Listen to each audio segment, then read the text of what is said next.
All the yogis, all these beings are just ecstatic, just doing nothing, just sitting quietly, because the treasure that they are experiencing is far beyond that the money of this entire world or entire universe can even buy.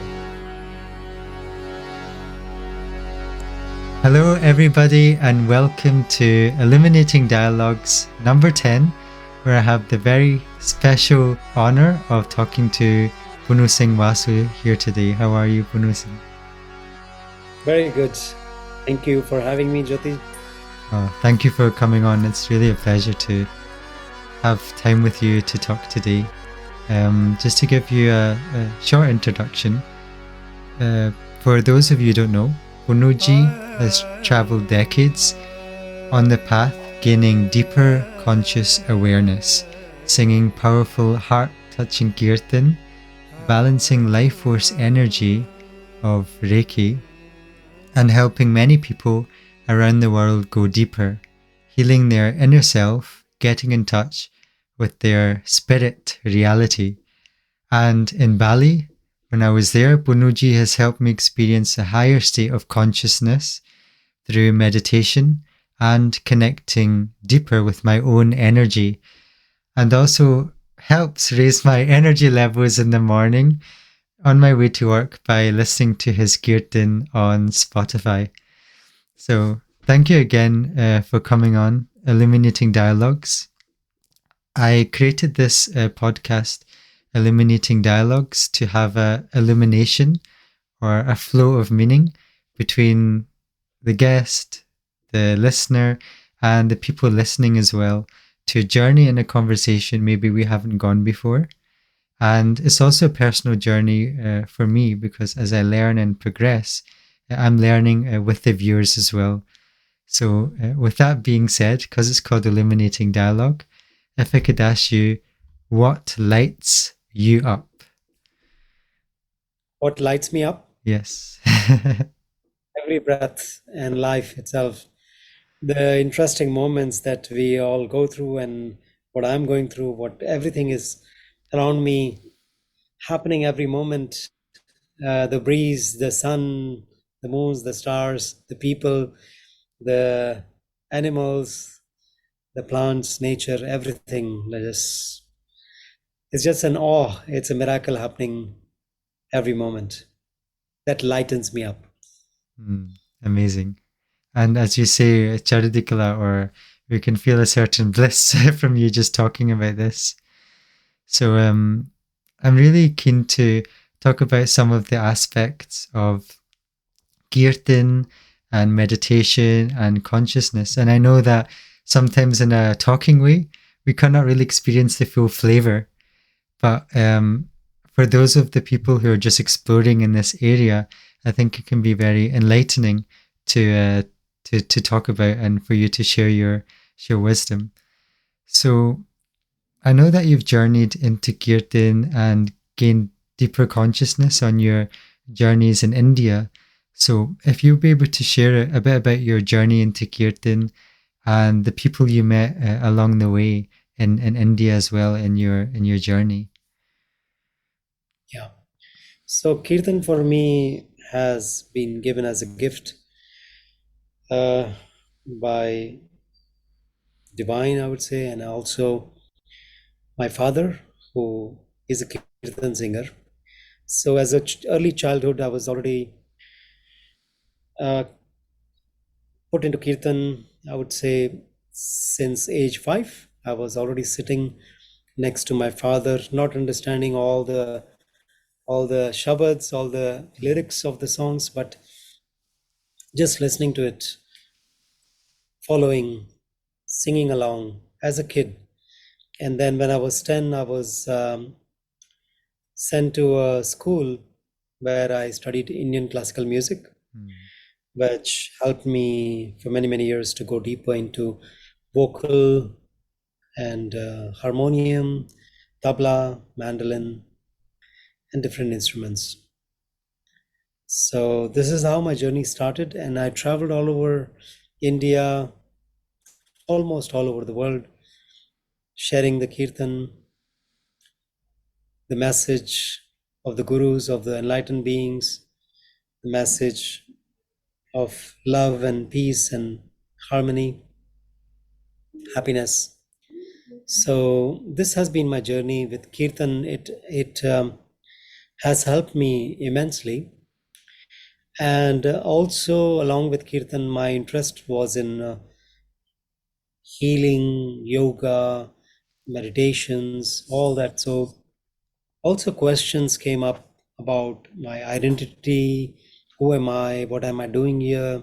mm, All these questions led me to the inner inquiry and inner search, that along the way I met many amazing beings, enlightened beings, avatars, and with whom I got an opportunity to sit and to understand and to meditate different modalities, understanding the true nature of the self, um, diving deep into the inner realms.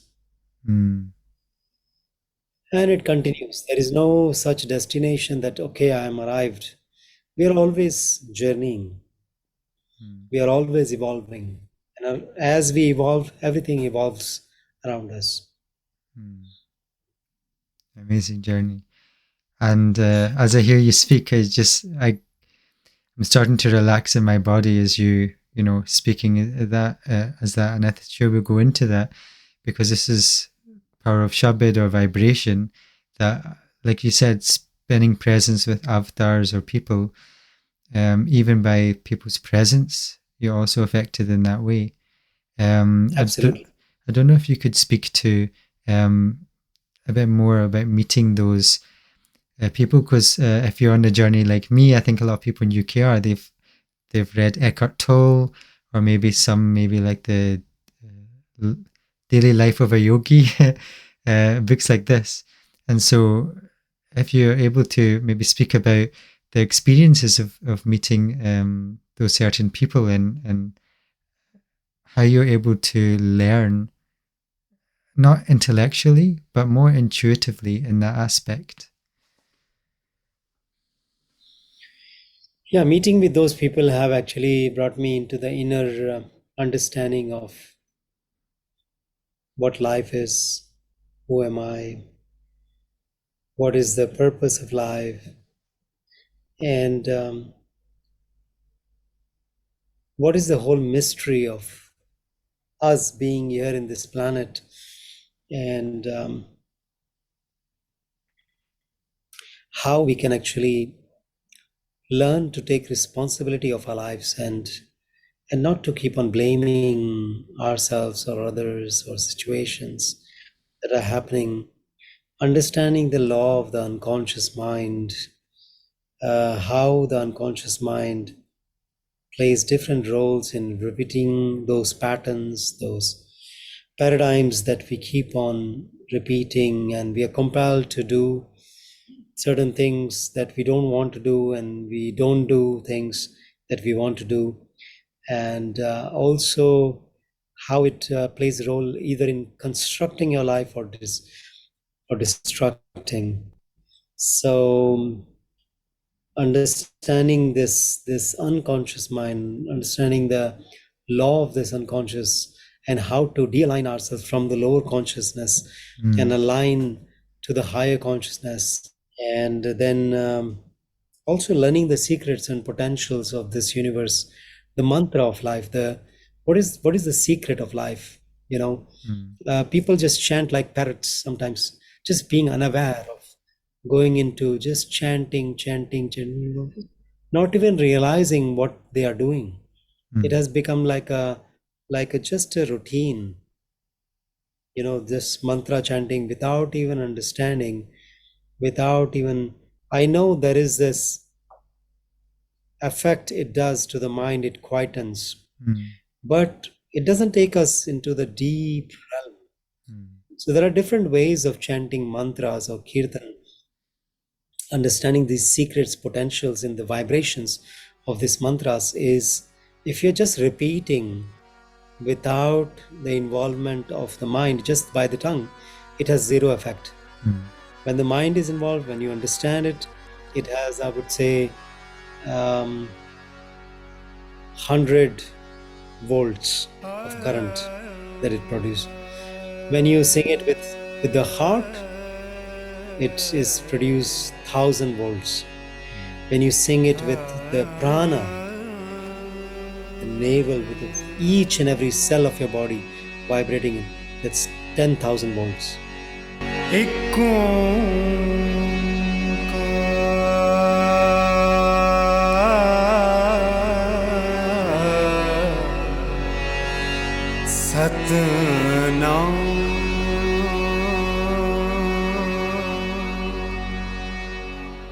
So it's different when just chanting for the sake of chanting, because someone told you to say Vaheguru, Vaheguru, Vaheguru, Vaheguru, and you just keep on chanting without even understanding what is Vaheguru, or any names for, say, Ram, Krishna, Shiva, or whatever, Jesus, any name, any mantra chanting, any kirtan singing. So when it is done with prana, when it is done with each and every cell involved, and knowing into the potentials that whatever you do, it impacts.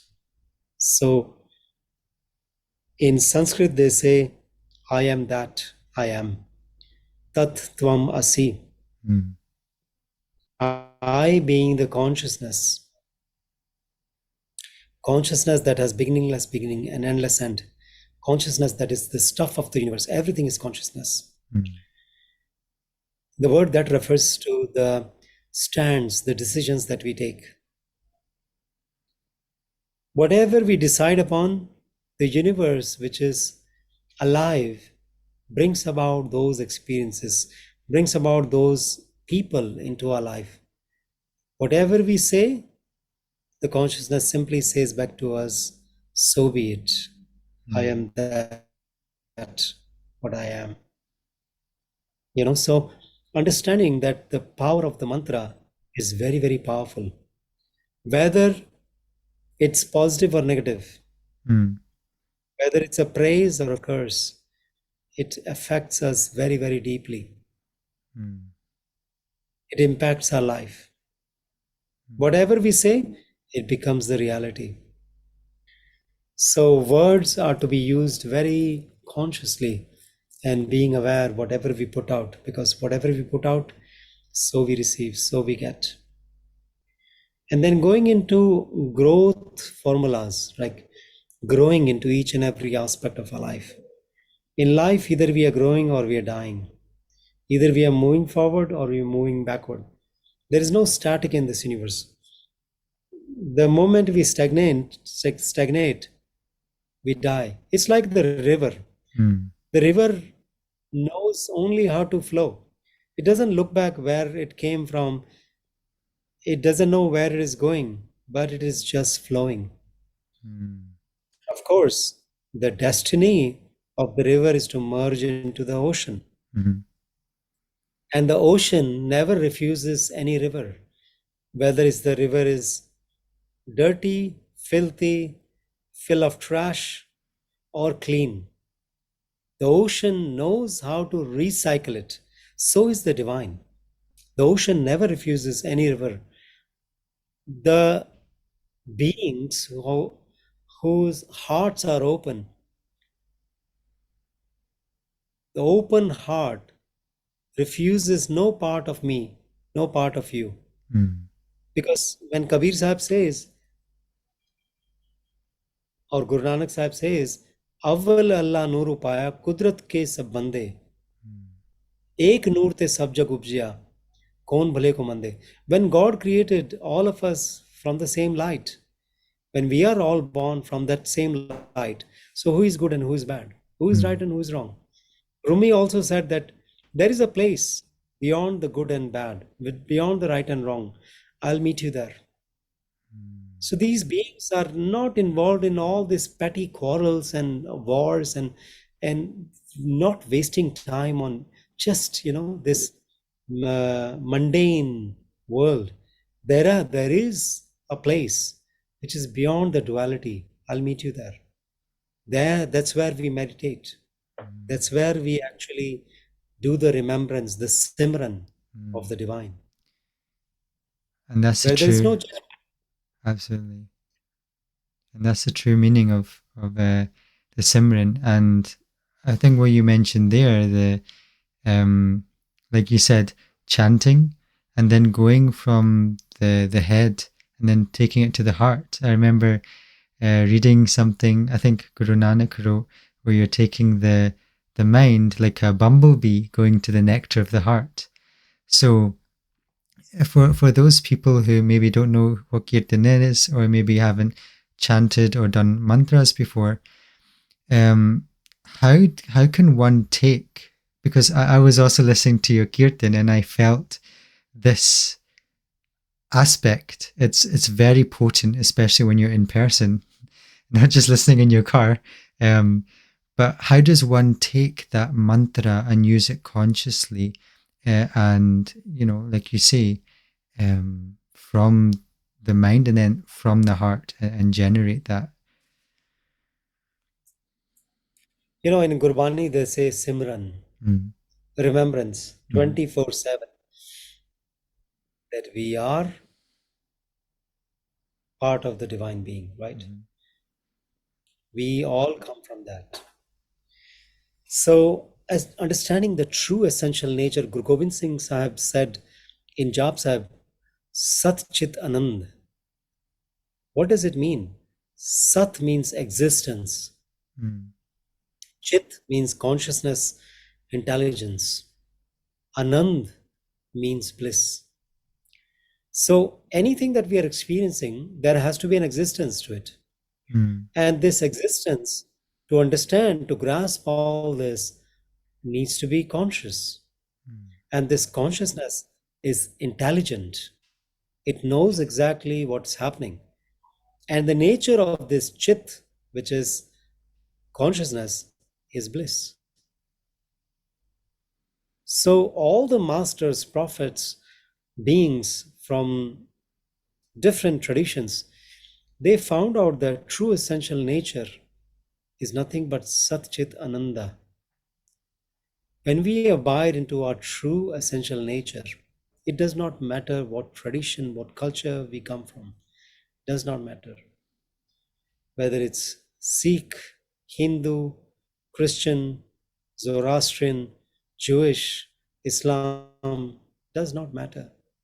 Every holy scriptures speak about the same thing, but people are not actually understanding, because that understanding needs to come from someone who actually enlightens, mm, who actually gives you that knowledge. What is the meaning behind Bhagavad Gita's teaching? What is the meaning behind all the experiences that are inscribed in Guru Granth Sahib? mm, What are the actually depths? Not just reciting for the sake of a Khand part 24, 48 hours mhm, non-stop. What is the point? You got to really spend some time. mm. And go to that depth. And Depth the self, and to self-inquire. mm, and exactly what you say, because even people can often go, and I think it's a really good topic to address, because a lot of people can get caught up in maybe reading something and taking that at face value, but then, like you said, having somebody there to guide you to that depth, because it's called Guru Granth Sahib, and people might take that a bit more literally and saying it's only between me and reading this, and therefore I can achieve it. But sometimes having, like they say, a sangat, or having somebody to help guide them, can actually help them to navigate for themselves. So, Those who have known can help. mm, Those who have reached that states of consciousness. mm, That's why in our tradition, or many traditions, sages and saints and enlightened beings, who have actually reached that state of consciousness have actually gone into the depth of explaining the real meaning behind those scriptures. Mm. Okay. That's understanding the mantra. So then to that, meditations are also very, very important. In Sikh tradition, they talk about Seva and Simran. Mm. So these are the two wings of the eagle Mm. who flies very high. Seva and Simran, Mm. selfless service, Karma Yoga. Simran, meditation. Now, this meditation, how you do it, whether you do it through Raja Yoga, through Jnana Yoga, or through Bhakti Yoga. Mm. So these are the why Seva, because through Seva, through selfless service, the ego is understood. The ego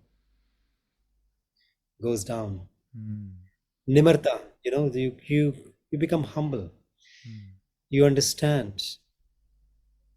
There is a deeper understanding. Seva is very, very important to melt away those sorrows, those pains, that generational we have been carrying, Mm. that repetition, unknowing, completely blind.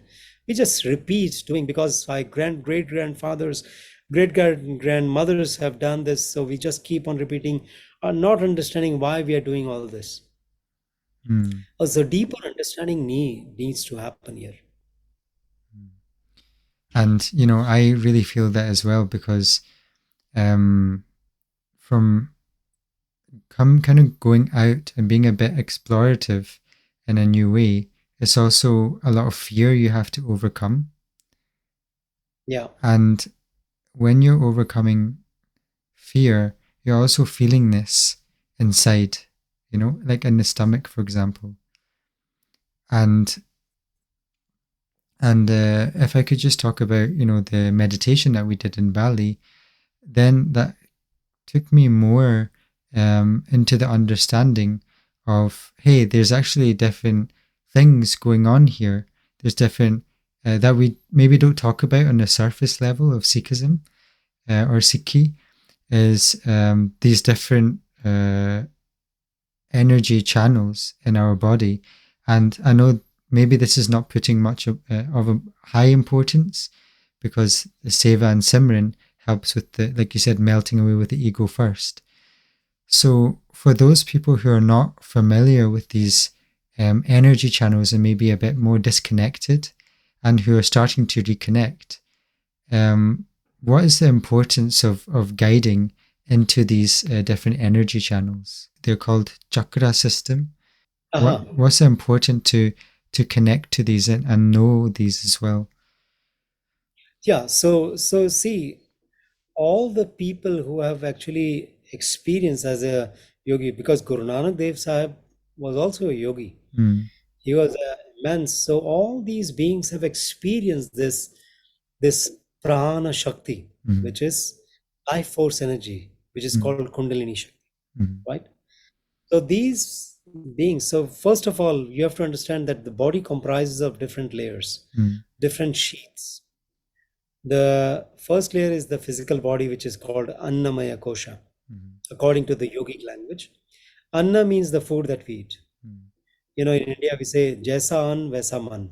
Mm. The kind of food that we eat, it affects your thoughts. The kinds of thoughts you keep on repeating affects your mind. Mm. The kind of mind you have affects your emotions. The kind of emotions you go through affects your character. All this is connected with each other. Mm. So, physical body is Annamaya Kosha. Taking care of this physical body is very, very important, not just ignoring the physical body. And that's why yoga becomes very, very important. Indian traditions have gone into the depth of research why this is very important. But that's why in Raja Yoga they go through Yama Niyama, which is rules and regulations, then Asana, the Mm. physical practice, then pranayama, the breath, which is very, very important. Then we go into pratyahar dharana, focus, concentration, then dhyana, the meditation, the seventh step. Then we go into the samadhi. Why this is important? Because everything is connected to everything. So the first layer is the physical body, annamaya kosha. Mm. Then we go into pranamaya kosha, prana, energy body. All these chakras, the 114 chakras, Mm. are not in the physical body, it's in the pranic body. It cannot be, when you dissect the body, you cannot see them. Mm. They are in the pranic form, 114, which are interconnected with the 72,000 nadis. Mm. 36,000 right side, 36,000 on the left side. And they play a very, very important role. These chakras, they do get defiled because of our wrong lifestyles, Mm. wrong eating habits, mostly because of enormous burden of perceptions, how we perceive ourselves, how we perceive others, how we perceive the source. Mm. So why these chakras are important? Because they work through the prana. It depends on how you feel energetically day-to-day life. Mm. It all affects because of this chakra system, these these channels, energy channels. Then we go into manomaya kosha, Okay. the man, the mind. And the mind has so many layers in itself. Mm. Man jeete jag jeet. When you are able to actually understand the games and the tricks, how the mind is a trickster, then you are able to actually work with it. Mm. Then that's why Guru Sahib says, Man jeete Jagjit.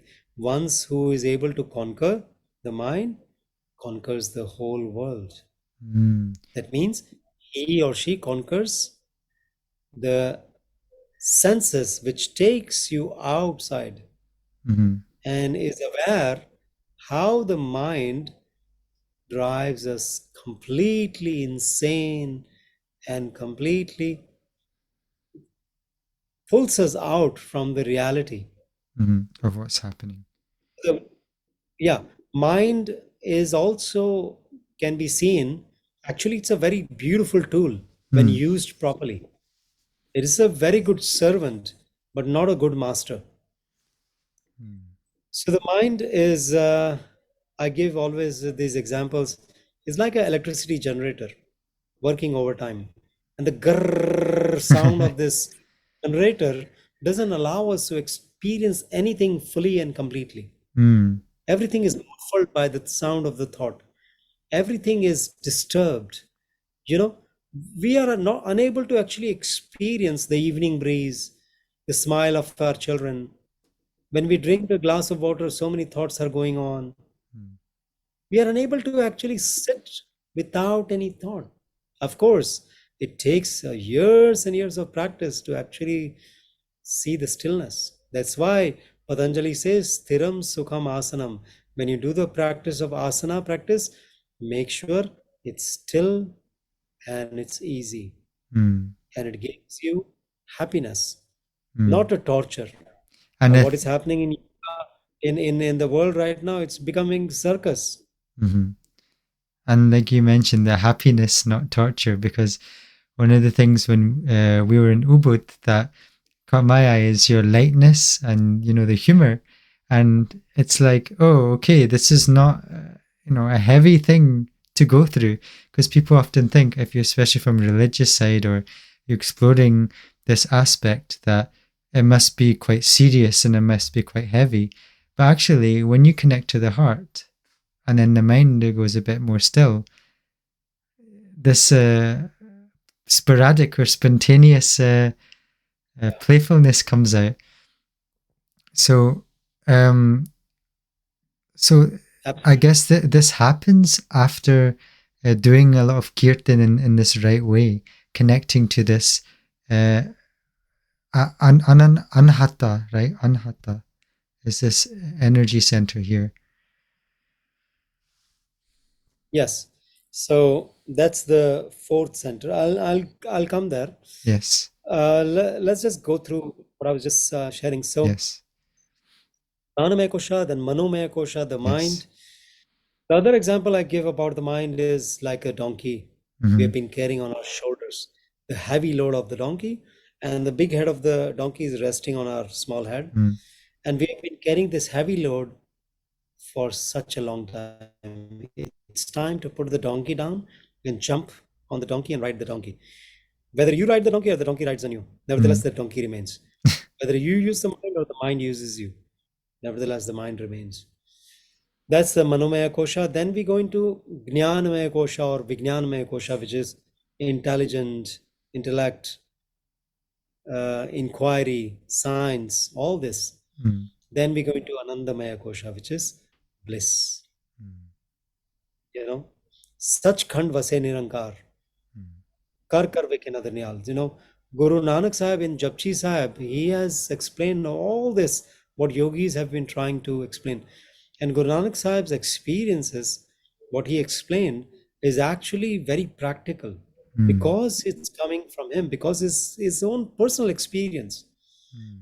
And all these yogis who have done, they also came from that experiences. Now, for that, meditations are very, very important. You know, karte ki gat karta jane. The one who does knows it. Mm. It's very easy to talk about it. Mm. But what to experience? Have you actually experienced it? That's the beauty. Have you seen that divine light? Have you seen, what we call as Noor? Mm. That's what, when it opens the third eye, the Dasandwar, Mm. you see that it's nothing but the divine golden light. Mm. So chakras, there are, as I mentioned, 114 chakras, but mostly, generally, people are aware of these seven major chakras. Mm. The Mooladhara, which is a beautiful red color four-petal lotus Mm. with a yellow square in the center with a red triangle pointing downwards. In the center of the red triangle is a black linga, which is nothing but the representation of the divine masculine energy. Mm. Around the black linga, there is this golden serpent coiled 3.5 times, which is nothing but the Kundalini Shakti. Mm. Now, this Kundalini Shakti is equally present in every one of us. Mm. In most of us, it's lying dormant. These practices, yogic practices, actually awakens that. And this Kundalini Shakti, which is residing in the perineum region, the area between the genitals and the anus, can be awakened through different ways. Mm. Through kirtan, because the path of Guru Nanak was Mm. kirtan. Through kirtan, that Kundalini rised Mm. and meeting the divine within himself. Mm. All these Guru Sahib, the successors who have come after Guru Nanak, some have achieved through seva, Mm. some through Simran, some through both, some through all that they have been doing for past lives, all that has brought them into that presence of these awakened masters. Mm. So it's a grace, it's the divine grace that actually opens up these channels. Kirpa, Mm. you know, Kirpa, the grace, the divine grace, very, very important. Mm.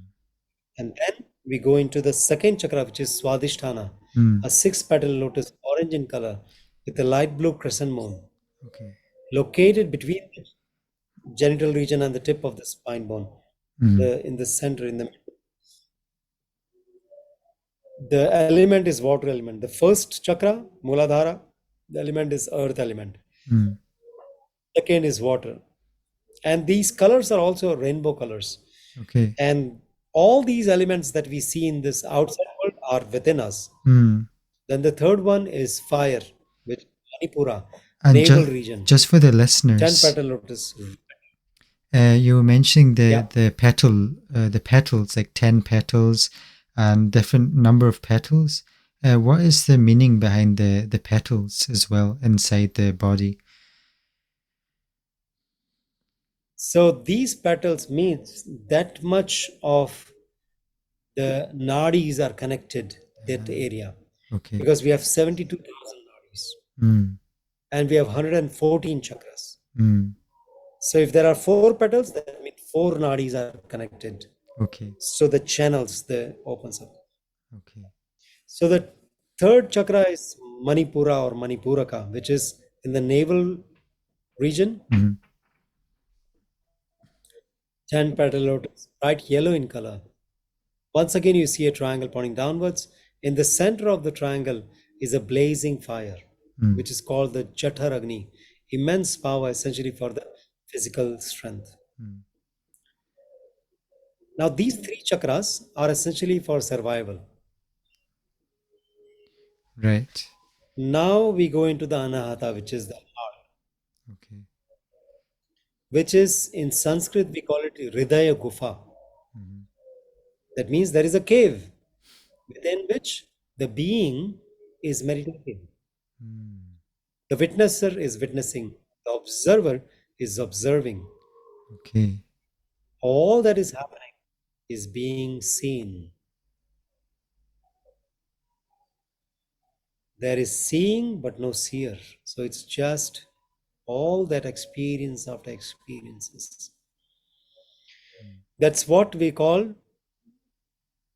Ratan Kamal Kothari, which is a house which is illumined with the divine golden light. That experience is experienced by a yogi, by a meditator, by a person who does Simran, comes down to very level, a zero level, where there is no thought whatsoever. It just abides into that silence. Mm. And so So that's the Anahat. So Anahata chakra. the kirtan, when we're playing kirtan, this energy directly is coming from this heart, and that is affecting. This is lighting up this energy inside. Is that correct? So when we talk about kirtan, as I mentioned, Mm-hmm. there are different ways of doing kirtan. Okay. Just by mouth, Yes. lips, by mind, by heart, or by prana. That means Oh. every cell of your body is singing. Mm. Then what happens? When you do it with the prana, it ignites the fire which illumines the heart. Okay. The heart is lit, and the heart is the one which guides. That means Antaryami, which we call it Mere Ramji, Tu Prab Antarjami. The closest that we can get to God is connecting with the Antaryamin, Mm. So just for which the is list, Antaryami, it is residing within us, this mm, inner dweller.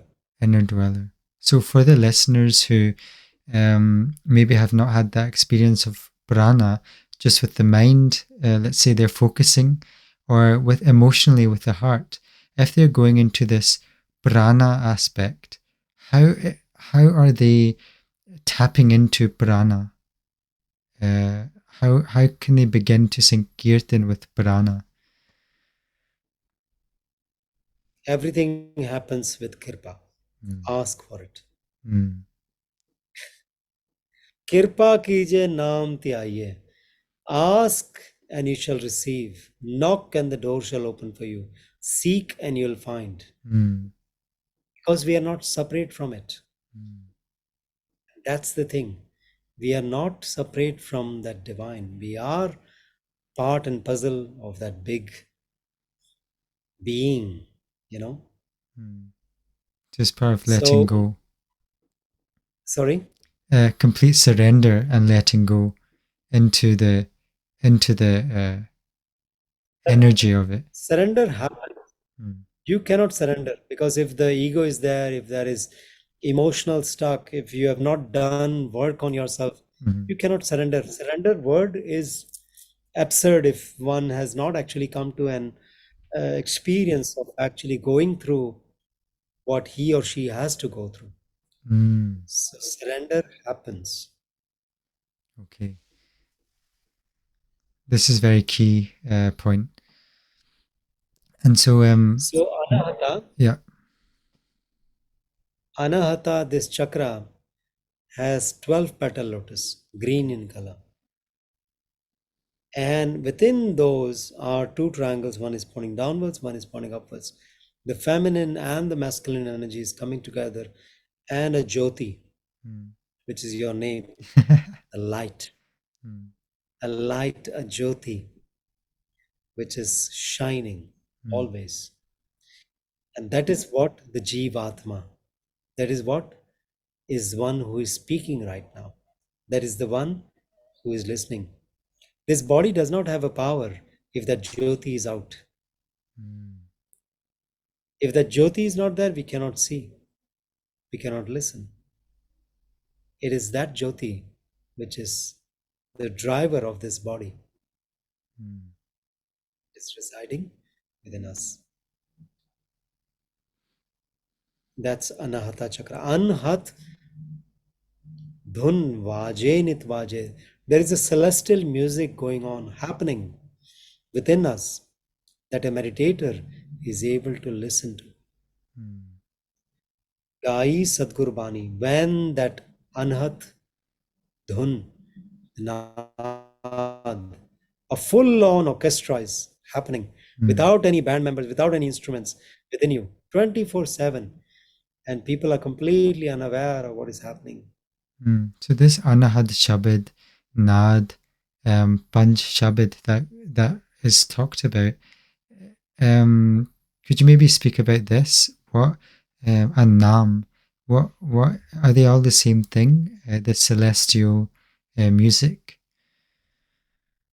When one connects, Yes. few things happens. Yes. The first one, Dasam Dwar, Yes. which is the third eye, it opens up. Okay.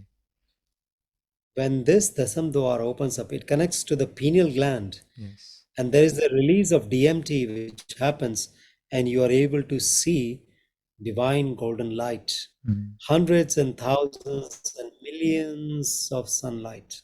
Mm. So. And this sunlight, when you see, it's not like the sun that you see outside Mm. that burns your eyes. This is actually a cooling effect. Mm. You really come into that peace. It showers you with grace. You bathe into that divine light. So that is the first thing which happens. Then second thing, you start listening to that celestial music, the Anhat Dhun, which is happening automatically. Nobody is doing it. Mm. It is just automatic. And that is the automaticity of life is beauty. Imagine if somebody is there inside you who is doing that, and he or she forgets because he or she goes to sleep. There will be a problem. Mm. All that is happening in this universe, imagine the galaxies, the stars, the moon, the sign, the sun, the planets.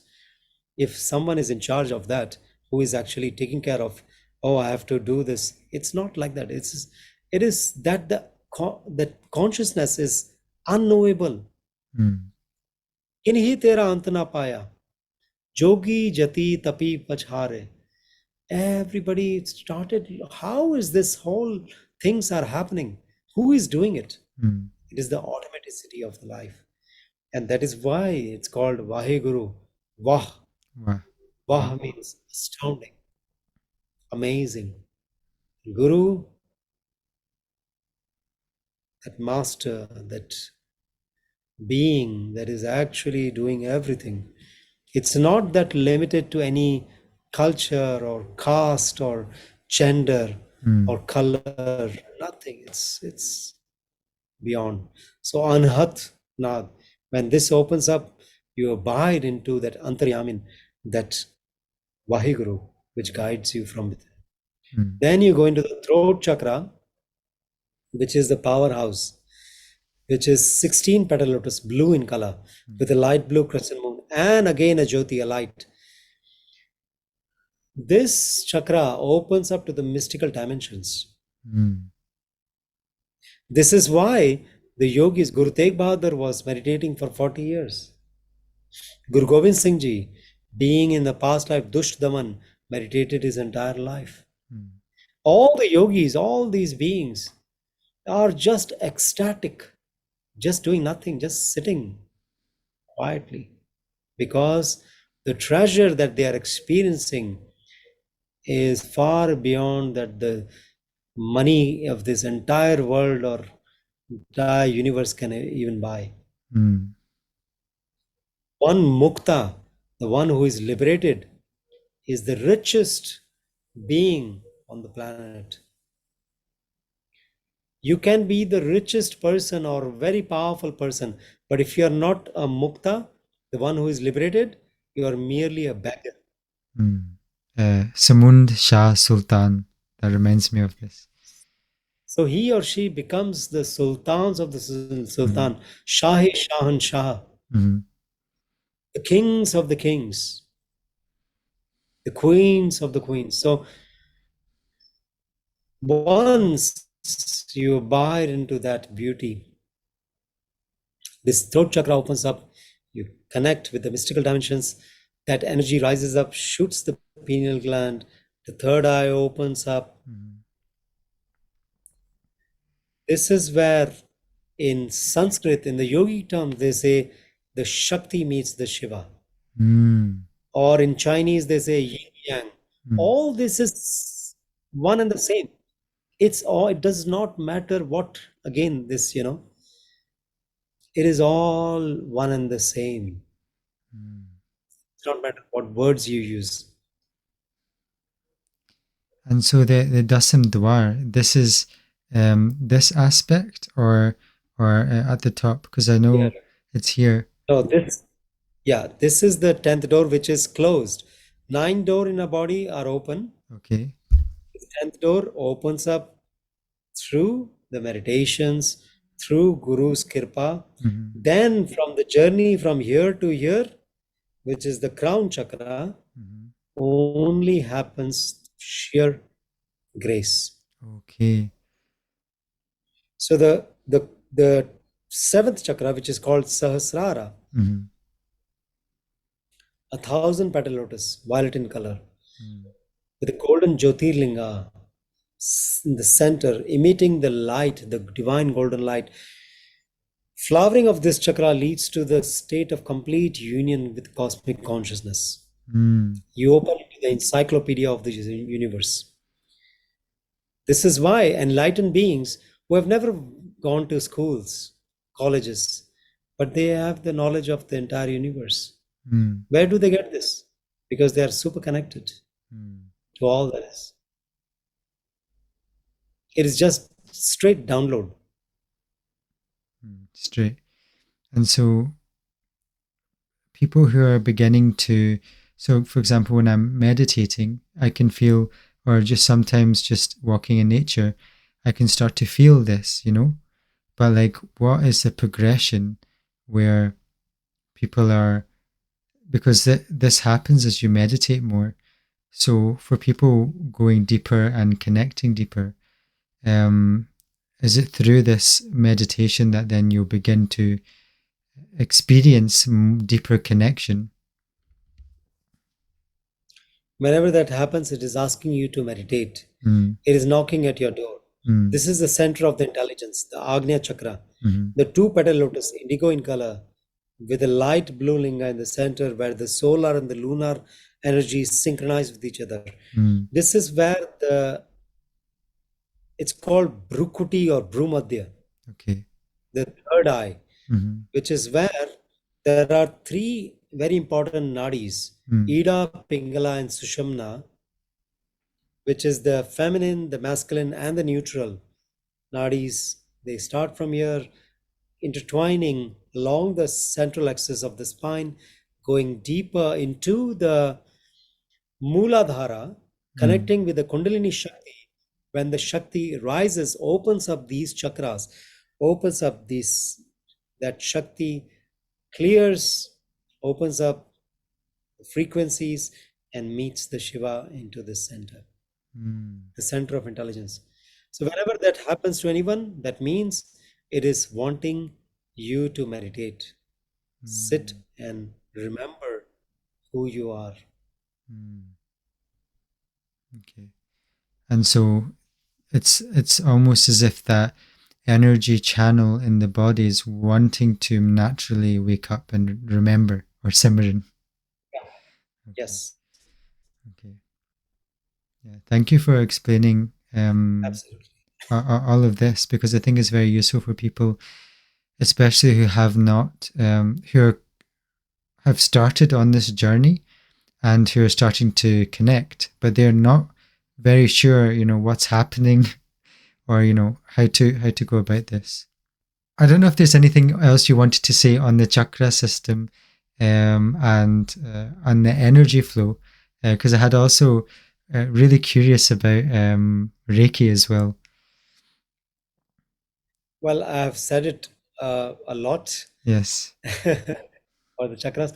Reiki is another system actually which is known to Indian seers for more than 10,000 years back. Mm, Because this name Reiki actually just come recently from Japan, mhm, from Master Mikao Usui, mhm. who named it Reiki. But this energy has been there in India, Tibet. They have been using it, but it was not named as Reiki. Okay. So Reiki is a divine energy that heals. Mhm. Yeah. And so this is different from meditation in that there's a practitioner who's connecting to their own energy. And how does this exactly work with the person and then the person being treated? No, they are not connecting to their own energy. They are connecting to the cosmic energy, Okay. sorry, of Reiki. Mm-hmm. This energy is the cosmic energy. Mm-hmm. It's not connected to any being that they are connecting to their energy, because a giver and a receiver is treated as the same. When they ask for this, when they connect to the masters, they connect with this cosmic energy. That energy flows through the giver, goes to the receivers, and goes back. Mm. So it's like even the receiver is receiving, in even the giver is receiving. Mm.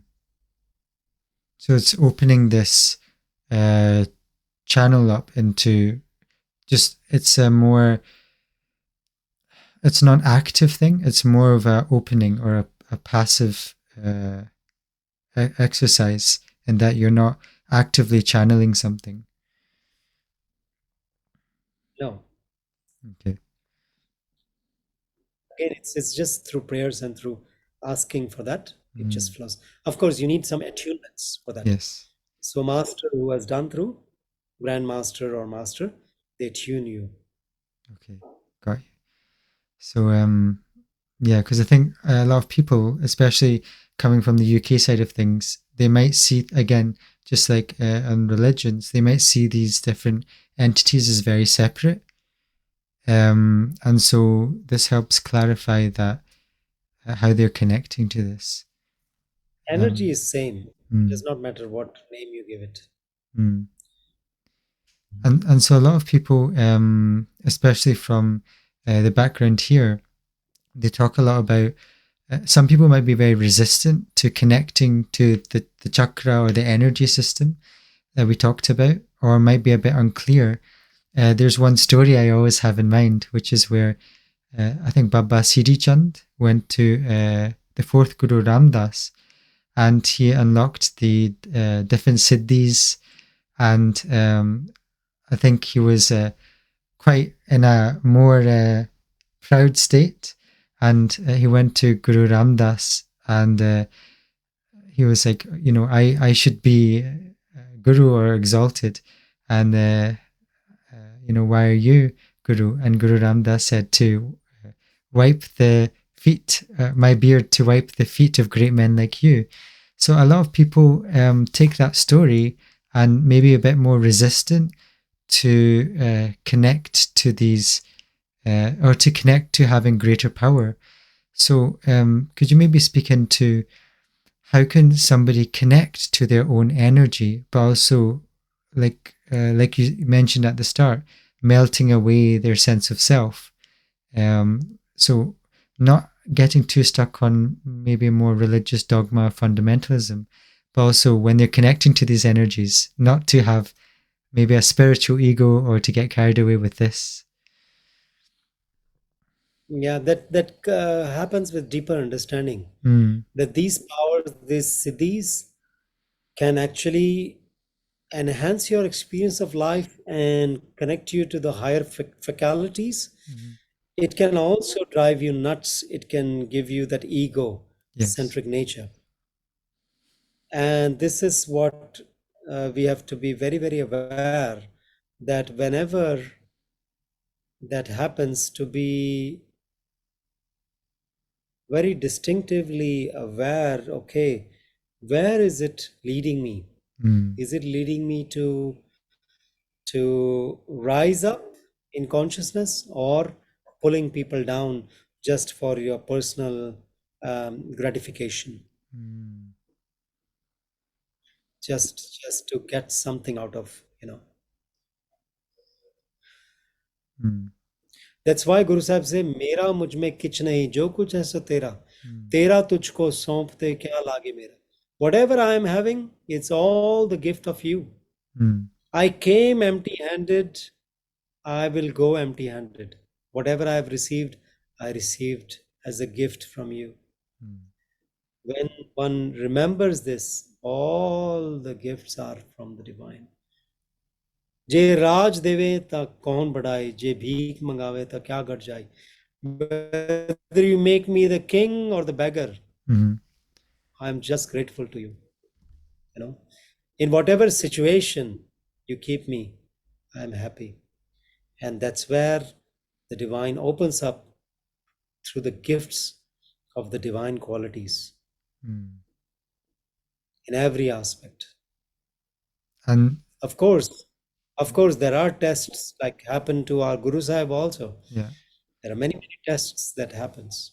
Mm, And those tests are just to ensure your faith, um, how loyal you are to that energy. mhm. And so people who are wanting to start to connect to that energy, like you were mentioning the meditation, after they've, for example, for myself, I've been meditating, and I know a lot of people have started to meditate, especially in our current times. How can they go that extra deeper aspect into this meditation practice? Yeah, then I would suggest to come for the meditation trainings that we do, Mm, where we will take you through a process, mm, where we will take people through a journey into consciousness. mm. And Yeah. could you maybe speak a bit into that journey about how people can start to? Um, I know it's very hard because it's an inward journey, but for people who have started to meditate and would like to have some idea of the next steps about how that where that journey takes them, could you maybe speak into how that goes? That journey takes them within Mm, themselves. mm, The inner world is far, far more beautiful than this world that we see. mm, I'm not saying this world that we live in, it's actually beautiful, yeah. very beautiful. It's miracle happening every moment. The inner world is like when you go scuba diving, deep dive into that silence, into that nature, just in awe, in bliss, Mm, all that is happening. So, this journey, this training that we have designed is a 21 days. mm, It takes at least 21 days to reprogram. So every day we take people through different tools, mm, different meditations, different techniques, active, passive, silence, kirtan, mantras, dance, um, a lot of practices. So basically, we put people into a laundromat and we let them spin. So after the 21 days, we bring them out and they're completely new people. mm. And so often when we're meditating And after these days, for example, I obviously didn't go through 21 days, but I was in Bali. I was doing some meditation, not to the same depths, but then coming back, people might notice even if they go on holiday and they come back, they drop an energy level or their vibration drops. And I know Yeah. when you reach such a state, you can give blessings or you can give darshan to people. So, in that aspect, what is it then that you talk about reprogramming that keeps people at that level and they're not then dropping down? Yeah, for that, it needs a consistent practice, Mm, consistent, constructive practice, mm, and looking for what exactly do you want in life? mm, Do you want a temporary solutions or you want permanent solutions? mm. And then that comes back to the taking responsibility, like you're saying at the start with these tools. Absolutely. Hmm. Fantastic. And then I was really inspired by you taking all these different cultures, and we were also singing in Bali with the different culture music. Um, there was the same message in different languages. And when I was in Bali, I was seeing these different healing modalities, some from Hawaii, some from India, of course, other people coming from Africa. So I know that you also practice and learned these different modalities. Could you share with the audience some of these? We mentioned Reiki, some of these practices from the ancient wisdom cultures that people might have not heard of, or that you found have been useful in the healing journeys of people. I was just interested in my own healing. Uh-huh. I was just interested in doing, I had no idea of being a teacher or doing all this. It's just life brought me to this point that I am sharing all this. Mm-hmm. Otherwise, I was just doing it for myself, Mm-hmm. you know. I was just enjoying, I was interested in all this kind of things. And now it is point to share.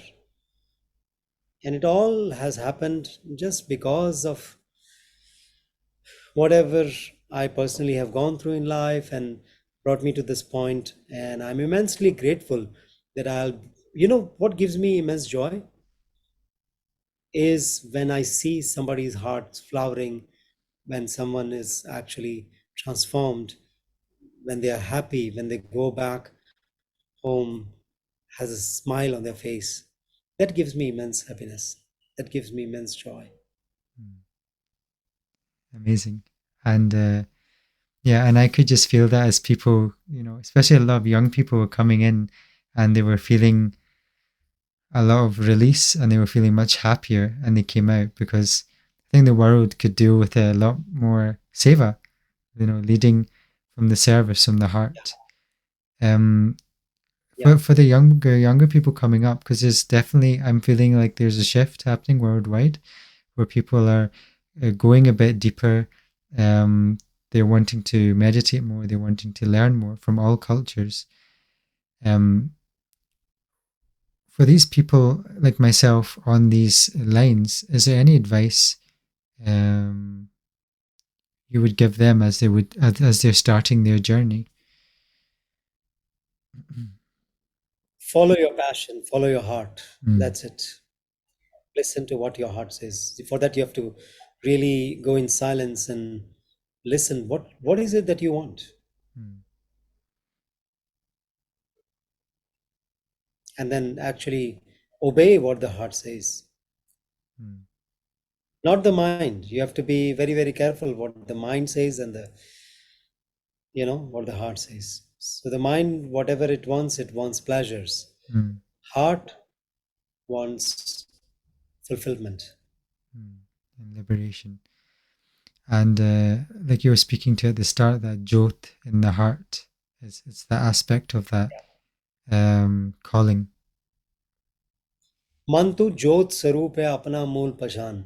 Mm, Oh, my mind, you are that Jyoti Swarup, you are that light. Recognize. your true nature, who you are. Mm. Fantastic. Um, I just want to, maybe as we begin to slowly wrap up, um, understand um, where can people start to seek out a common group of people or a guide or a teacher for people who are wanting to go further and follow their heart. Where can people go to find this? They have to ask to the divine, please show me Mm, where to go, what to do, mm, and then they will be directed mm. because the universe is alive. Okay. You know, Buddha, when he started his journey, he went to 52 gurus. Mm, 52. He searched and he excelled all his teachers. And the teachers of those times were very true to their work, true to their heart. And they said, Buddha, you have exceeded. Now please go and look for another one. mm. Nowadays, if a person goes to one guru, they said, I am the only one. Yes. And just follow me what I'm saying. No, that's a trap. Mhm, So whoever binds you, that's no. Freedom is a choice of mm, the heart. We all want to be free. mm, Liberation, total and unconditional freedom from the suffering of the mind. Whoever brings you out of that is a true master. He or she will not keep you tied up to follow, do the seva for many, many years and get all that. No, no. It's not. See, the role of a guru mm, is as simple as a candle. mm, A candle or a lamp which is lit can help light thousands and millions of lights, mm, lamps. That's the true guru. mm. Because, yeah, like you said, So they have to search their mm. 'Cause like you said, go many ahead. people might have that fear of, seeking, but like you said, trapped, and their heart is seeking the freedom, but at the same time, you know, there's this aspect. So, yeah, thank you for sharing that, and that guidance is, indeed required. So, Yeah. and then the thing I want to finish on is this lighting aspect about, and to end this on a bright note, that when we do light ourselves up, like you were sharing, we can also start to light up many other people. And if you could just share a bit about what you are currently doing in the world, and how can people get into contact with you, and really your mission that's happening. So what I'm doing right now is I'm just uh, spreading the message of happiness and love and peace. Mm, So what has helped me? I'm helping others to explore their own inner core beings. mm, I'm helping them to show the inner depths, the beauty that they have within them, so that they can actually see in the mirror of consciousness and not to be blind of all that is happening. So um, being aware, being, what makes truly human being, extraordinary human being, is the moments of happiness that we manage to experience on everyday basis. mm, How aware you are doing your things. Do you do it with feelings or you're just doing it like a robot? mm, So involving that heart in everything that we put. So this is what my mission is, my vision is to bring happiness, joy, lightness. there's already too much that has happened. Just being very simple, very, very simple, and actually acknowledging that oneness, that interconnectedness that we have. Thank you for sharing. And I hope that comes across for people who are listening, and as well, that this moments of stillness in between Punnuji talking or the way we're dialoguing, that if you're listening, looking with the mind, but if you're listening with the heart, you'll feel that that love come across. So if you're okay, I can share also your details if people want to get in contact in the description below. Sure. Okay, Sure. fantastic. Is there anything else you'd like to share? Blessings to you, Jyoti Singh, and blessings to all the listeners. Thank you so much for spending this time. And may Vaheguru bless you all and your families. Thank you so much. And you too. Thank you again for your time. It's really an honor. And I hope to see you in Scotland sometime, and we can hear your kirtan from every cell of our bodies. I will be in Switzerland in the whole summer. Okay. So maybe you can come to Switzerland or some other parts of Europe. Fantastic. It's not far. Yeah, it's not far at all. So I'll definitely check that out and see if I can come too. So thank you again, and thank you everybody as well for watching. And Om Swastiastu and Sat Sri Akal ji. Sat Sri Akal, Om Swastiastu. Blessings, Jyoti Singh. Thank you.